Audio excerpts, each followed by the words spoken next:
રાજકોટ શહેર ભાજપ કાર્યાલય ખાતે પૂર્વ મુખ્યમંત્રી કેશુભાઈ પટેલને શ્રદ્ધાંજલિ પાઠવી હતી।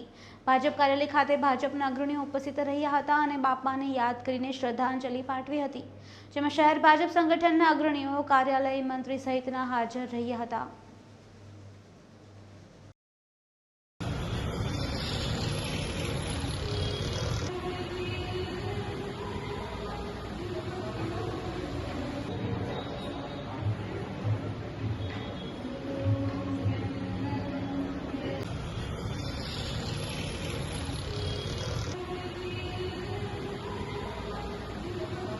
કેશુભાઈ પટેલનું 2-3 દિવસ પહેલાં નિધન થયું છે, ત્યારે સમગ્ર ગુજરાત પ્રાંત દ્વારા તમામ શહેર જિલ્લામાં એની પ્રાર્થના સભાનું આયોજન કરવામાં આવ્યું છે। એ પ્રકારે આજે રાજકોટમાં પણ કેશુભાઈ પટેલની પ્રાર્થના સભાનું આયોજન કરવામાં આવ્યું છે। સ્વર્ગસ્થ કેશુભાઈ પટેલે આ ગુજરાતમાં પાર્ટીને મોટી કરવામાં એનો ફાળો છે।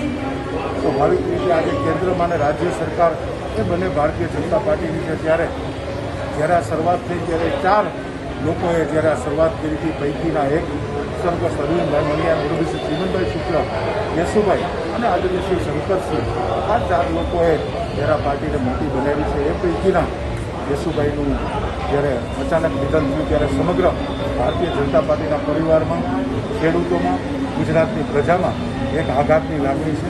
ત્યારે આજની પ્રાર્થના સભામાં મોદીના ચીર આત્માને શાંતિ મળે એવી હું ભગવાન પાસે પ્રાર્થના કરું છું।